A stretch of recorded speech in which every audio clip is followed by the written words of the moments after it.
We have a very special guest today. Introduce yourself. I'm Tyler.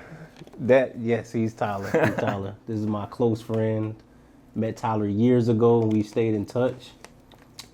Well, Tyler, I did want to ask you, just to get out of the way. Oh man, right. I know a lot of our viewers, they want to know how a white guy feels during this time of duress. Man, right into it. And social unrest in the country. Specifically as it refers to race. Yes. How do I feel? Yeah, how do you feel? How do you feel personally, and then how do you feel about everything that's going on around you? I don't think these episodes are long enough for all that. How do I feel personally? You and I talked about it. There's a lot of...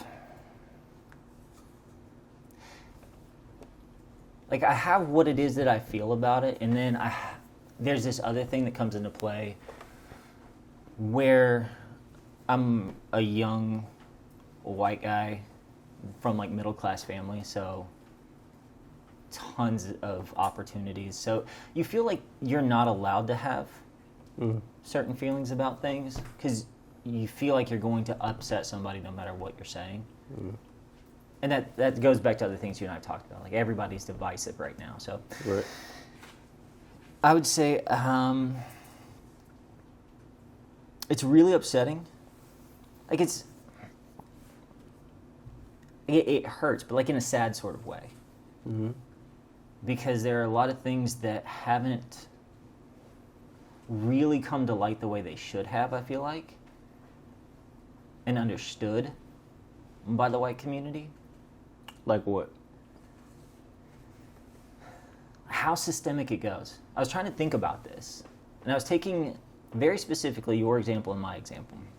I don't know how well this translates the episode because, like, you and I talk a lot outside of this, but down specifically to one of the things that's most important to you, which is education. Mm-hmm. So, for me, my grandfather has a PhD, has since I can remember. My sister has a PhD. Mm-hmm. There are people in my family masters, everything like that. People go to school, is heavy importance. You didn't have that. Right. You didn't have that example. That's right. Down to like a little kid, that's from an incredibly early age. I saw a way out of whatever circumstances. Mm-hmm. You didn't get to see that. Mm-hmm. You made a way out of certain circumstances, but that was for yourself. You had to blaze a trail. I had something set up in front of me. I think that's so much of what it is that's hard for people to see is white people, I mean, it's one of the things that I've seen so much of is like, you can't tell me that I've had it easy because blah, blah. Nobody's saying that. Mm-hmm. But we've had the trail already blazed in almost every circumstance. True. Minorities have not. Like, that's a huge thing. It's just the vision of hope of what's next. Mm-hmm. A lot of times we have that. And I don't think that that's seen by the white community as much of a privilege as it is. So that's a big thing. So I feel sad. I'm also, you and I were talking about, like, all right, well, if we're seeing all of this stuff, like, what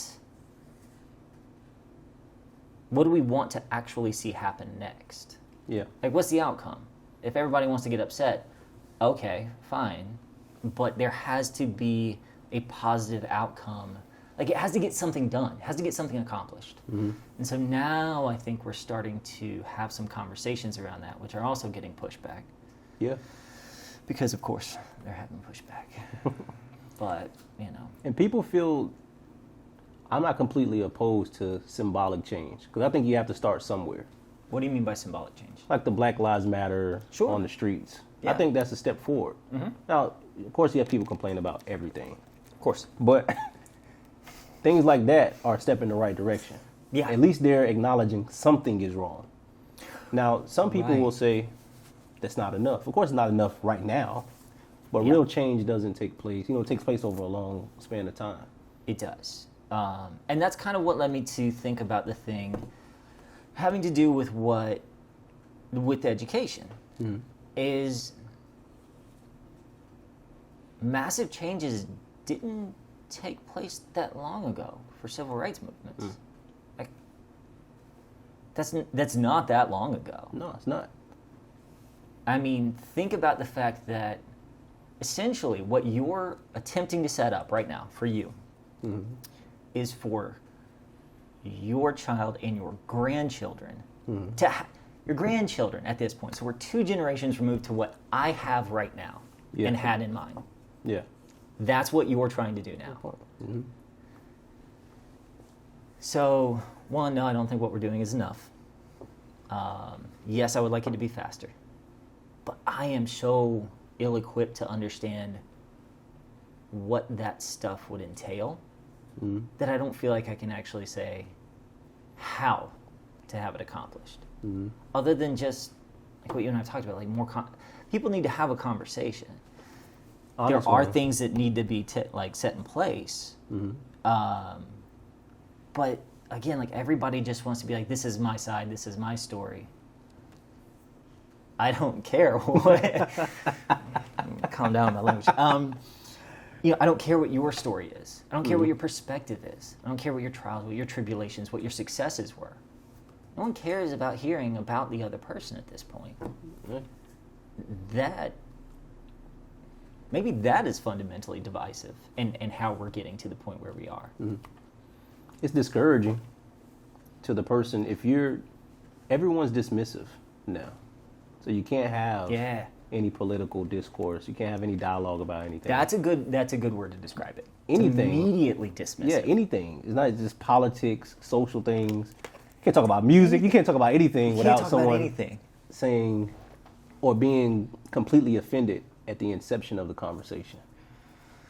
Or but how do we either being offended because they care or immediately shutting off any care to it, right? And like what you said, you're just like you're written off. So I don't care what it is you have to say at this point. You're wrong based on this one thing that I decided to pick apart in the first 10 seconds. Like there's no real conversation anymore. No. And it shuts people down from wanting to have a conversation again.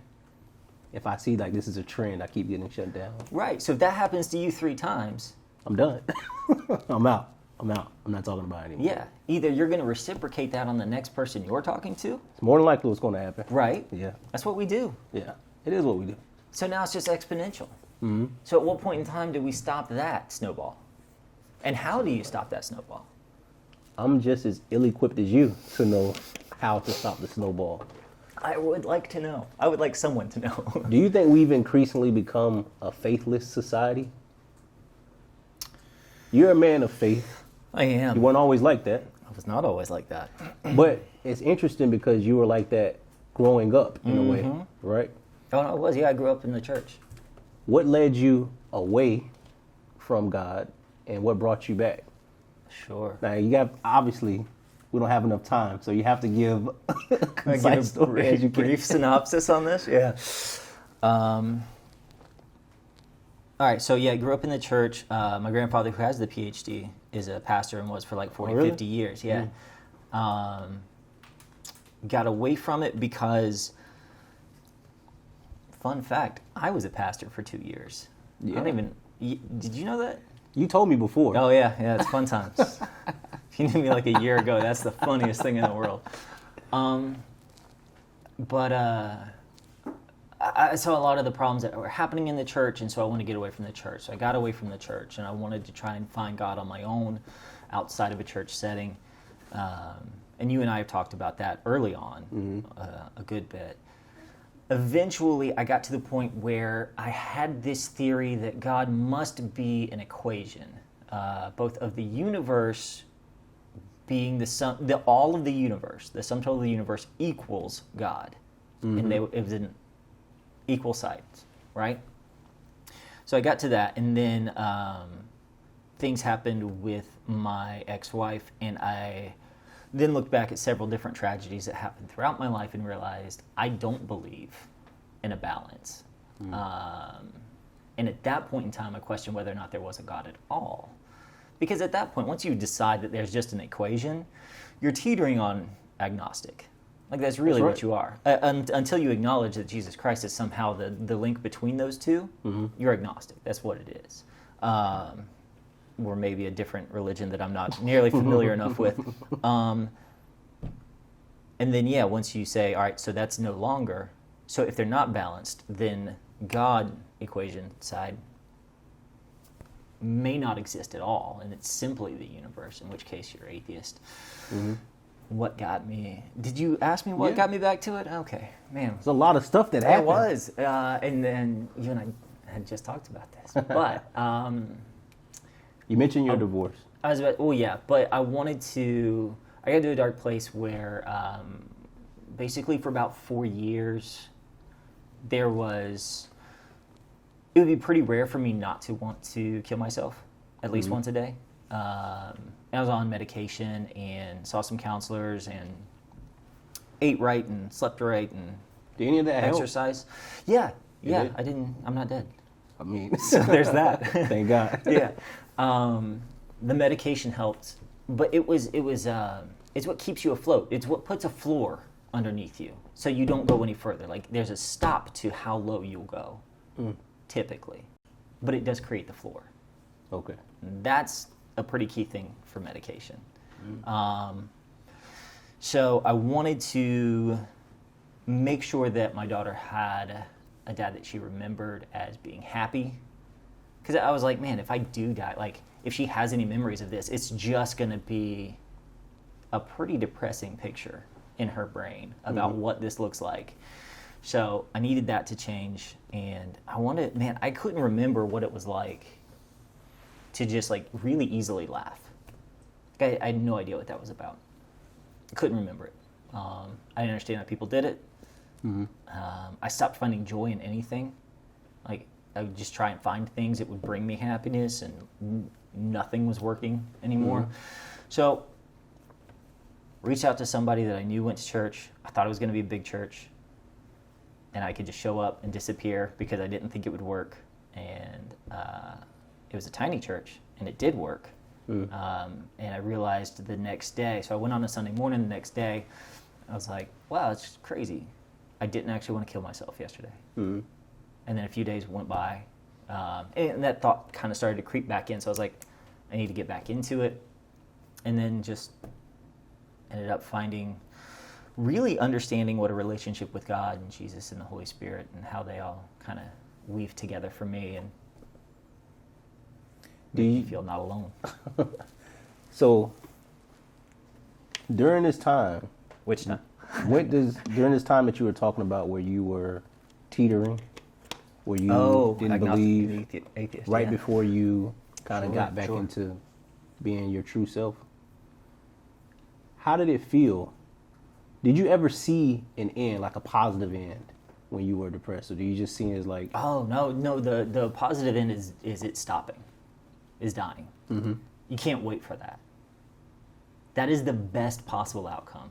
You go to sleep hoping for it, wake up wondering why it didn't happen. Like, that's it. That's the whole thing. You just want to be dead. And you stated that your daughter was like your lifeline, like she kept you alive. Yeah. For people who have kids, Sure. because some people have kids and they still go, they still, Yeah. for lack of a better words, complete their mission. Sure, yeah. What in you, because I know you pretty well, and we kind of think along the same lines for the most part. A lot of times, yeah. Was she the sole thing that stopped you? Like, if she wasn't here, do you think you would be here? No, I'd die. I'd be dead. 100 times over. Multiple 100 times over. Yeah. So some people, it's a good point, because you kind of mentioned it earlier, but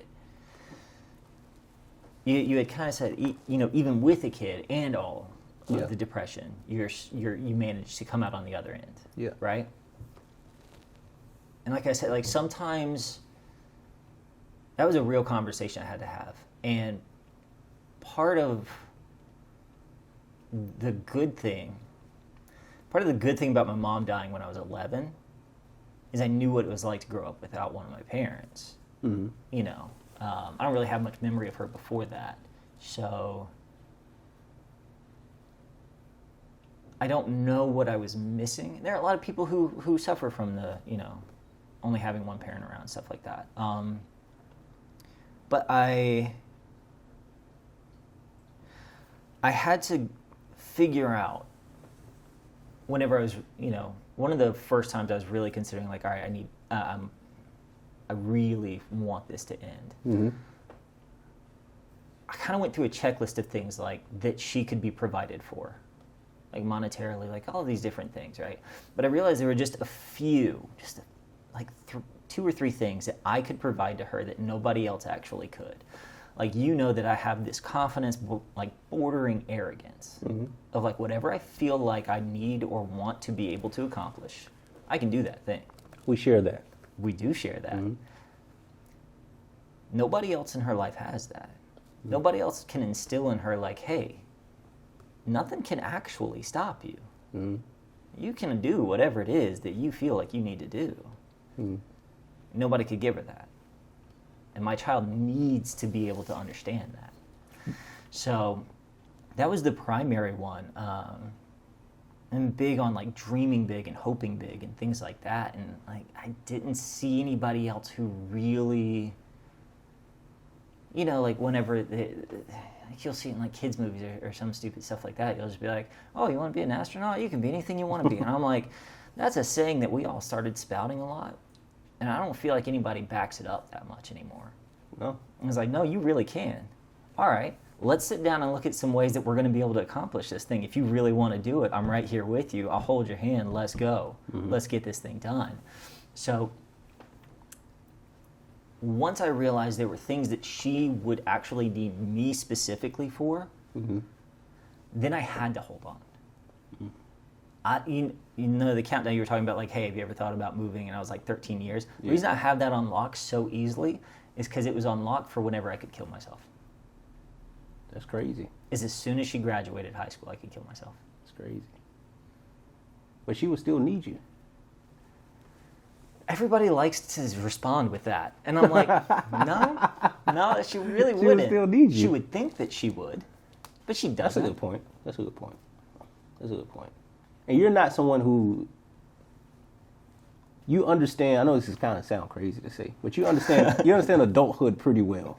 Sure. Like, we don't really, of course we need people for support and things sure. like that, but nobody really like needs other people to like hold their hand throughout life. Certain instances, of course, tragedy strikes. Sure. Certain extreme cases, yeah. Right. But most of us, I know people don't have that mentality. People do think they really need other people, and they'll attach themselves to people to no end. Yeah. You don't really think like that. No, I don't think there's any point to. And I'm sure you've instilled in your daughter at a young age that she doesn't need that either. I try not to, actually. Why not? Because I think it, man, you got to skirt this fine line there of making somebody who doesn't want to be around other people. Okay. You and I are also built a little bit similar in that way. Mm-hmm. But I don't know that that's a good trait. I'm not convinced that that's a good trait, to not to want to be around other people. It depends on the setting. It does depend on the setting, but that's the thing, is I'm not convinced that it is wholly a good thing or a bad thing. I don't think it's wholly a good thing. Right. So... But I'm good with that. I'm great with that, for me. Right. Most people know. No. Right, and that's the thing, is like, I don't want to set her up for something that she might have a better option on the table, you know? Mm-hmm. So that's it. You said you've changed within the past 6 months, 7 months. Significantly. How do you feel now in comparison to 2019? You mean aside from wanting to kill myself every day? Yeah. Aside from that minor change. I don't know, man. It's wanting to. It's tough. I don't actually want or need things to be happy. Like, I found the joy that I was looking for. I found love and peace, and I found, like, there was just constant unrest before. Like, it was rough, like, because I have my daughter every weekend, and it was just like, so many of those weekends, I would just be laying in bed for 90% of it. And it's just, I don't have that anymore. I can actually spend time with her now. And it's easy. Like, life is really easy. I don't need a new car to feel better. I don't need new clothes to feel better. I don't need new anything to feel better. I don't need things or people to feel better anymore. Where did you find that love and that peace that you were looking for? Through faith. And do you ever feel, now that you feel different these past few months, Sure, that you'll go back to the state that you're in? Man, Is that always like a lingering thing? it was for a while. Man, the first 2 or 3 months, I was just waiting for it to come back. I really was. I stopped taking medication after about a month and a half of really finding faith again. I keep it up there. I keep it like in the same place that it always was, because I still had like 6 or 7 pills left. And just as a reminder to be like, you got on the other side of that. Like, and so for a little while I needed that reminder, I think. I don't anymore. It's kind of laughable now, but for a while I felt that way. For a while I thought it might be like just waiting for the other shoe to drop, waiting for all of the depression to come back, but I don't feel that way anymore. I don't know, it's a very different experience, because I was like, well, I had this before, and then I lost it, so what's going to keep me from losing again? I realized it was not nearly the same thing that it is now. Yeah. For you told me off camera that there are some really super religious Christian people that you don't get along with. Sure. Why do, in your opinion, people who say that they're Christian or they affiliate with Christianity, when they operate in such kind of a, I would say hypocritical, that's kind of a harsh word to use, but they operate in such a fashion where there is no love in action, whether you see that in real time or you see it on social media, but they justify it though. They justify it. Of course they do. Everybody's going to justify their actions. That's true. But how does it make you feel as someone who's kind of re-entered your faith? You mean the people that... I agree with you. I don't know that it's hypocrite. I feel like it's... I'm going to mess up a word here, but... That's fine. Almost like it's exclusion-based versus inclusion-based is how I think a lot of the ones that I disagree with operate. And what do you mean? I mean that Jesus Christ, as I fully understand how everything happened, was very inclusive. The whole dying for the sins of all of mankind.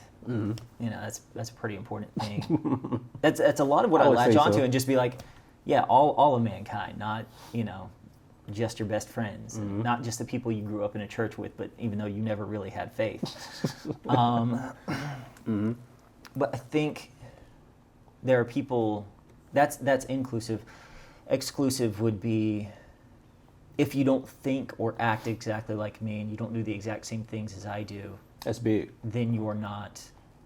I mean, even down to the point that you don't have faith, you don't know Jesus, you're not saved. You are Satan. You and I talked off camera about that. That was fun.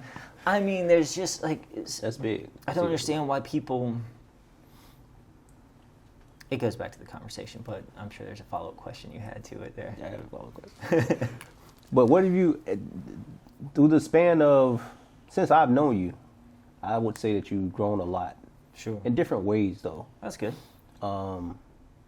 Because you're a pretty introspective guy. Try to be. Most people don't try it off, but yeah, I know. You're a pretty introspective guy. What have you learned about yourself throughout this whole ordeal?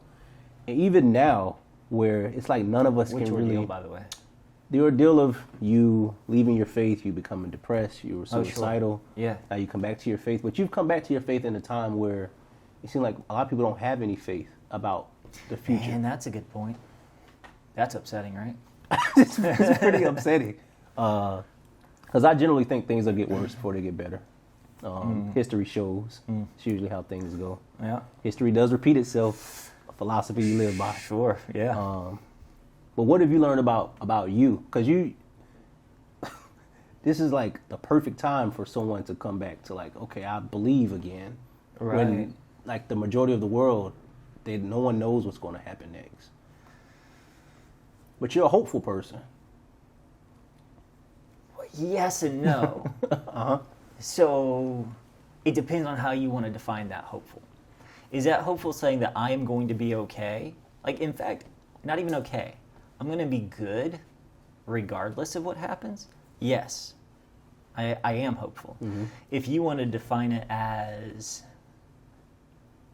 is society as I know it going to be good over the next couple years? I don't know that I'm a hopeful person. Why not? Why not there? Because I think it has to get worse before it gets better. If we're looking at like 2, 3, 4, 5 years timeline, I can't sit here and confidently be like, yeah, I think we're going to be all right. Mm-hmm. If we're talking about longevity, if we're talking about 10, 15, 20 years, then yeah. Then yeah, I think we'll be good, and I think we'll be in a better place than we are now. But it just depends on how you want to define hope. Mm-hmm. Because yeah, I'll be good. I will continue to feel more love, more joy, more peace. Despite what happens. Despite whatever. I don't care about the exterior anymore. Like, I'm going to do what I can for those that I love. For everyone. I'm working on the everyone. But definitely for those that I love. But the exterior doesn't matter anymore. Because I realize that has no bearing on how I am. Mm. Like, it can't. Mm-hmm. Right? Why does it? But it gets to most people. Of course. So a lot of people. That's because they're all based on senses. Like, yeah, if you can't.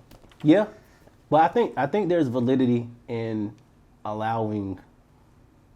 If your emotions and your faith are in things that you kind of depend on. So let's push.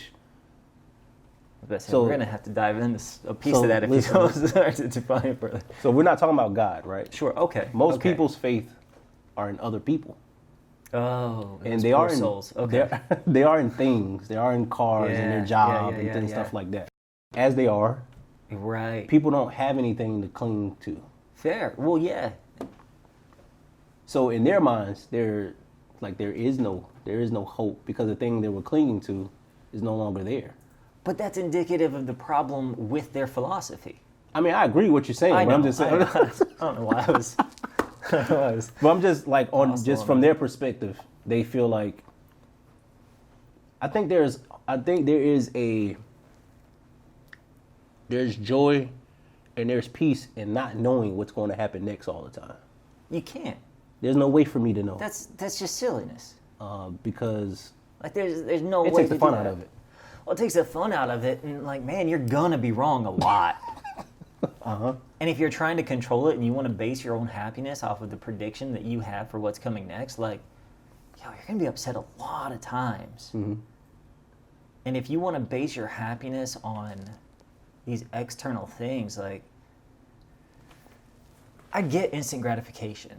And I get like this immediate happiness that can show up, even though, despite how fleeting it might be, right? Mm-hmm. But that's the thing, is that it's fleeting. Like, why attach yourself to that? Because it has to be more or better or bigger. Why? Like, why do you have to keep chasing that thing? Like, why not understand that you have access to all of that internally, continuously, despite all those other things? Like, I don't know. I don't understand it. At the same time, like, I was there. You were? A year ago. Mm-hmm. My day and how good it was dictated solely based on how well I did at work. Or, how the girl I was seeing at the time and I were getting along. Like, that's it. That was the whole of my happiness. Mm-hmm. And I would get really happy seeing my daughter for about 30 minutes to an hour on Friday. Until that joy, until the immediate joy, and then the responsibility of being a parent really kind of washed over you, and you're just like, you're drained again immediately because you feel like you're ineffective and not good and like all of these good things. Like, every external source is going to let you down. Other people, other things, other what you would see as accomplishments even. Mm-hmm. Like that stuff, yes, they can be good and go and chase and do and be, sure. But that's not it. Like, that's not the basis, you know? Mm-hmm. I don't know. And my final question, you kind of alluded to it. We're on final question already? You kind of alluded to it. It's a two-part question. Oh, man. What do you think the future is going to be like? What do you want your daughter's future to be like? And then what do you realistically think it's going to be, given everything that's happened during our time? Well, on the second one, fool's game to try and guess the future. Fair. That's fair. What do I want it to be like for her? I don't care. As long as she understands what I just talked about, You're determined. that joy and love and peace and all those things are going to come from within her versus outside sources, she'll be fine. She'll be fine. She and I will have to have a discussion at some point in time about depression and what that looks like and chemical imbalances Definitely. because it runs in my family. And It does? Yeah. Mm-hmm. Yep, on my mom's side. So I've always had like a mild version of it. Is just whenever the divorce happened, like it just kind of snapped. It went full blown. But yeah, I mean, I'll have to have that discussion with her at some point in time because I need her to understand that there are things that exercises she can go through and stuff like that that'll help some, but that, you know, all the things that she's looking for are going to come from the inside. So that's all I hope for her, because then she'll live a happy, fulfilled, and good life. My only two jobs as a parent, I was just telling somebody else this today. I've used that phrase a lot today. One, she has to know that she's loved. I have to make sure that she understands that she's loved by at least one person on this entire planet. She is loved. Two, she has to be a contributing member to society. She has to work towards leaving the world a better place than what she came into it as. Only two jobs. If I can nail those, good. Awesome. We're good. That's right. But I think that the second one is wrapped up a lot in her being able to find her own peace and her own happiness and joy. So as far as what do I think it would look like, given everything going on, I have no idea. It's going to look crazy. Everything is too unsettled right now. Everything is shifting sands right now. It is. You know? It's like... I hope that just for your daughter and my niece when I have kids, I hope they're living in a different system.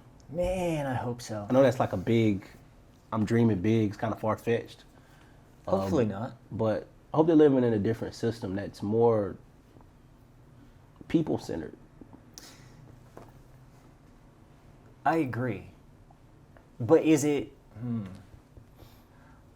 I don't think the system's going to be there in time for them. I think they'll create their own community of people that believe that. And you have to find... Well, that's just as like-minded individuals. It's just as important. It has to start somewhere. Have that. Yeah. No, I agree. And if they build on it from there, I don't know. I hope it's a different. I hope it's a better system. Let me not say different system because it could definitely be worse. It's trending that way. Yeah. But yeah, I mean, as long as she's not dismissing somebody in the first 3 seconds of a conversation, as long as she's not thinking about what she wants to say in response as somebody's talking and will actually listen to them and have real conversations, she'll be fine. She'll be part of the thing that fixes everything and not part of the problem. I hope so, man. I hope so. Because she'll have a lot of influence on her to be a part of the problem. It's so easy to be part of the problem, right? Man. Sometimes I want to join the fray. Like, let me just add to the problem. Because even I though wouldn't you even know what to do with you. Even though you talk about like how you can't do things like alone, as far as your faith is concerned. Do you feel? I feel sometimes when I'm being positive. And I don't mean like fake positive, like just saying things, but actionable things that you can like almost measure in a way. Like you see this person, and you kind of know their intent. Okay. Sometimes I feel alone. Even though I know, like, I have friends, I have my Wave Report brothers, I have Tyler, I have my wife. Sure. But when you're in the moment, you feel like the world can't be like how this person is, like, coming at me. The world can't be like that. But surprisingly enough, the majority of the world is kind of like that. But you have to differentiate versus the world versus your world. Your world is not like that. No, it's not. You also make sure that you keep your world not like that. You don't entertain that because it has no business in your world. That sort of thing can't survive in your world because it's not appreciated. People who don't think about their actions, who don't look at themselves and figure out how to be better, they have no business. Well, first of all, I'm gonna be honest, they wouldn't be your friend from their choice. Because you're going to call them to look at some stuff that they don't want to look at. Because that's the only thing stopping them, is they don't want to look at the stuff. Right? Yeah, I agree. There's stuff in every single one of us that we don't really want to look at. So whether or not we're willing to look at it and start working on it. That's it. That's what you call people to do. I think so sometimes. I think so sometimes. I think so a lot of times. I think so sometimes. Any final words? No, man. I used up all the words. You did, man. Well, I appreciate you coming on the Wave Report. Yeah. I appreciate you a lot. I've been trying to get you on for a long time. Yeah. I love you, man. Love you, man. Thank you again. Subscribe to the channel. Yeah, Tyler's not going to talk about his social media. He doesn't like social media. I kind social of don't media. either, but I have to be here. But thank y'all for watching. Thank you, Tyler, again for Yeah, of coming course. on. Absolutely. Peace and love.